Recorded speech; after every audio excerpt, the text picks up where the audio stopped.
ജിൻസി. ഞാൻ ചേർത്തലയിൽ നിന്ന് തന്നെയാണ് വരുന്നത്. ഞാൻ എറണാകുളം രാജഗിരി എഞ്ചിനീയറിംഗ് കോളേജിൽ അസിസ്റ്റൻറ്റ് പ്രൊഫസറായിട്ട് വർക്ക് ചെയ്യുന്നു. ഞാനിവിടെ ആദ്യമായി ഉടമ്പടി എടുത്തത് 2022 നവംബർ 27 അപ്പോൾ അതിനു മുൻപ് വരെയുള്ള കൃപാസനത്തെക്കുറിച്ചുള്ള എൻ്റെ ഒരു കാഴ്ചപ്പാടെന്ന് വെച്ചാൽ വെറുതെ റോഡ് ബ്ലോക്ക് ഉണ്ടാക്കുന്ന ഒരു സ്ഥലം. കാരണം എൻ്റെ സ്വന്തം സ്ഥലം കരുനാഗപ്പള്ളിയാണ്. അപ്പം ഞാൻ ചേർത്തലയിൽ നിന്ന് കരുനാഗപ്പള്ളിക്ക് പോകുന്ന സമയത്ത് ഇവിടെ നല്ല ബ്ലോക്ക് കാണാറുണ്ട്. അപ്പം ഞാൻ വിചാരിച്ചിട്ടുണ്ട്, എന്തിനാണ് ഈ ആൾക്കാരെല്ലാം കൂടെ വന്ന് ഇവിടെ വന്ന് പ്രാർത്ഥിക്കുന്നത്? വീട്ടിലിരുന്ന് പ്രാർത്ഥിച്ചു കഴിഞ്ഞാലും മാതാവ് കേൾക്കില്ലേ, അനുഗ്രഹിക്കില്ലേ, പിന്നെ എന്തിനാണ് എല്ലാവരും ഇവിടെ വന്നിരുന്ന് പ്രാർത്ഥിക്കുന്നതെന്ന് വിചാരിച്ചിട്ടുണ്ട്. അതുപോലെ എൻ്റെ കൂടെ നേരത്തെ വർക്ക് ചെയ്തിട്ടുള്ളവരും കൂടെ പഠിച്ചവരും ഒക്കെ ഞാൻ ചേർത്തലയായതുകൊണ്ട് കൃപാസനത്തെക്കുറിച്ചൊക്കെ എന്നോട് ചോദിക്കുമ്പം ഞാൻ അവരെയൊക്കെ നിരുത്സാഹപ്പെടുത്തിയിട്ടേ ഉണ്ടായിരുന്നുള്ളൂ. വെറുതെ ഇവിടെ വരെ വരണ്ട, ഇവിടെ കാല് കുത്താൻ പോലും സ്ഥലമില്ല, നിങ്ങൾ വീട്ടിൽ ഇരുന്ന് പ്രാർത്ഥിച്ചാൽ മതി എന്നൊക്കെ പറഞ്ഞിരുന്ന ഒരാളായിരുന്നു ഞാൻ. അപ്പം ഇതൊരു 2022 ഒക്ടോബർ വരെയുള്ള കാര്യമാണ്. അപ്പം 2022 ഒക്ടോബർ സമയത്തെന്നൊക്കെ പറഞ്ഞാൽ ഞാൻ വളരെയധികം ഫ്രസ്ട്രേഷനിൽ കൂടെ പോയിക്കൊണ്ടിരിക്കുന്ന ഒരു സമയമായിരുന്നു. കാരണം ഞാൻ PhDക്ക് ജോയിൻ ചെയ്തിട്ട് ഒത്തിരി വർഷമായി. അപ്പോൾ എൻ്റെ വർക്കുകളൊക്കെ വളരെ മന്ദഗതിയിൽ, ഒച്ചഴയുന്നതിനേക്കാളും സ്ലോ ആയിട്ടായിരുന്നു എൻ്റെ കാര്യങ്ങളെല്ലാം പോയിക്കൊണ്ടിരുന്നത്. ഞാൻ റിസർച്ച് ആർട്ടിക്കിളൊക്കെ സബ്മിറ്റ് ചെയ്യുമ്പോൾ ഒന്നുകിൽ റിജക്ഷൻ തന്നെ വരും, അല്ലെങ്കിൽ ഒത്തിരി സമയം എടുക്കുന്നുണ്ടായിരുന്നു. 1 വർഷത്തിൽ കൂടുതലൊക്കെ സമയം എടുക്കുന്നുണ്ടായിരുന്നു. അപ്പോൾ എൻ്റെ കൊളീഗ് അമിത എന്ന് പറഞ്ഞ എൻ്റെ കൊളീഗ് ഇവിടെ വന്ന് ഉടമ്പടി എടുത്ത കാര്യം എന്നോട് പറയുകയും അമിതയ്ക്കുണ്ടായ അനുഭവങ്ങളെക്കുറിച്ച് എന്നോട് ഷെയർ ചെയ്യുകയും ചെയ്തു. അപ്പം ഞാൻ അത്യധികം ഫ്രസ്ട്രേഷനിൽ പോയിക്കൊണ്ടിരിക്കുന്ന സമയത്തായതുകൊണ്ട് ഞാൻ വിചാരിച്ചു ഞാനും ഇവിടെ വന്നൊന്ന് ഉടമ്പടി എടുക്കാം.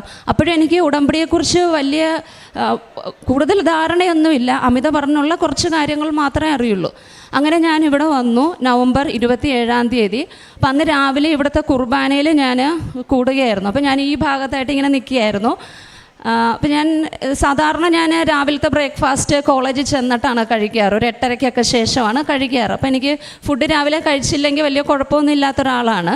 പക്ഷെ അന്ന് കുർബാനയുടെ സമയത്ത് കുർബാന തുടങ്ങി കുറച്ച് സമയം കഴിഞ്ഞപ്പോഴത്തേക്ക് എനിക്ക് ശരീരത്തിനാകെ എന്തോ ഒരു അസ്വസ്ഥത പോലെ തോന്നി. അപ്പോൾ ഹസ്ബൻഡിൻ്റെ കൂടെയാണ് ഞാൻ വന്നത്. ഹസ്ബൻഡ് ബാക്കിൽ നിൽപ്പുണ്ടായിരുന്നു. അപ്പോൾ കുറച്ച് നേരം കഴിഞ്ഞപ്പോഴത്തേക്ക് ഞാൻ ചക്ക വെട്ടിയിട്ട പോലെ താഴെ വീണു. തൊട്ടടുത്ത് നിന്നൊരു ചേച്ചി പിന്നെ വെള്ളമൊക്കെ തളിച്ച് എന്നെ എഴുന്നേൽപ്പിച്ചു. ഞാൻ തല ഇറങ്ങി വീണതാണ്. അപ്പം ഞാൻ യൂഷ്വലി താമസിച്ച് ഫുഡ് കഴിക്കുന്ന ഒരാളായതുകൊണ്ട് ഫുഡ് കഴിക്കാത്തത് കൊണ്ടാണ് ഞാൻ വീണതെന്ന് ഞാൻ ഇപ്പോഴും വിശ്വസിക്കുന്നില്ല. എൻ്റെ ഉള്ളിലുള്ളത്, എൻ്റെ ഉള്ളിലുണ്ടായിരുന്ന സാത്താൻ്റെ ശക്തി പോയി എന്നാണ് ഞാൻ വിശ്വസിക്കുന്നത്. അങ്ങനെ ഞാനിവിടെ വന്ന് ഉടമ്പടി എടുത്തു. അപ്പോൾ എൻ്റെ ആദ്യത്തെ നിയോഗം ഞാൻ വെച്ചത് PhD സംബന്ധിച്ചതായിരുന്നു. എൻ്റെ ആദ്യത്തെ 2 നിയോഗവും. അപ്പം ഒന്നാമത്തെന്ന് വെച്ച് കഴിഞ്ഞാൽ ഞാൻ ഒരു ജേർണലിൽ എൻ്റെ ഫൈനൽ വർക്ക് ചെയ്ത് കഴിഞ്ഞ് ഞാനത് സബ്മിറ്റ് ചെയ്തു. അപ്പം ഞാൻ കമ്പ്യൂട്ടർ സയൻസ് റിലേറ്റഡ് ആണ് പ്രോജക്റ്റ് റിസർച്ച് ചെയ്യുന്നത്. അപ്പോൾ അതിൻ്റെ കോഡിംഗ് എല്ലാം ഞാൻ ചെയ്ത് കഴിഞ്ഞിരുന്നു.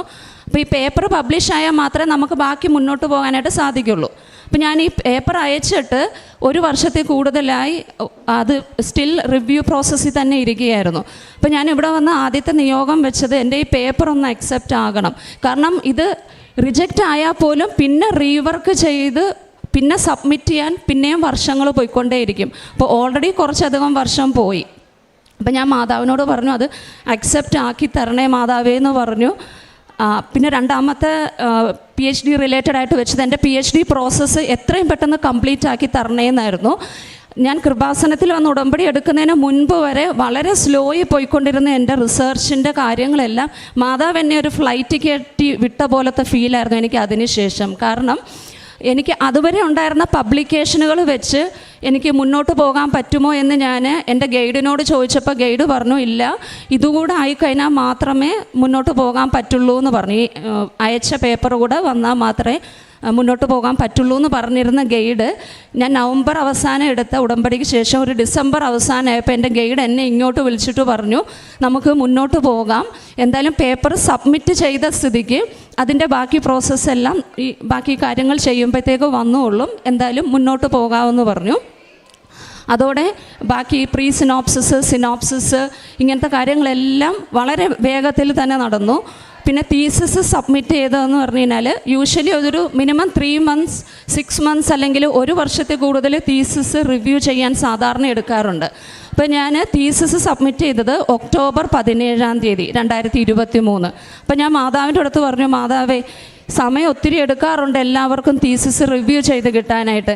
എനിക്ക് ഈ വർഷത്തെ ക്രിസ്മസ് ഗിഫ്റ്റായിട്ട് മാതാവ് ഇതിൻ്റെ റിവ്യൂ കമൻസ് തരണം എന്ന് ഡേറ്റ് ഇട്ട് ഞാൻ പ്രാർത്ഥിച്ചു. എന്നിട്ട് 25-ാം തീയതി രാവിലെയൊക്കെ ഞാൻ പ്രതീക്ഷിച്ചിരിക്കുന്നു. 24-ാം തീയതി തൊട്ട് നോക്കുന്നുണ്ട് മെയിൽ, ഒന്നും വരണില്ല.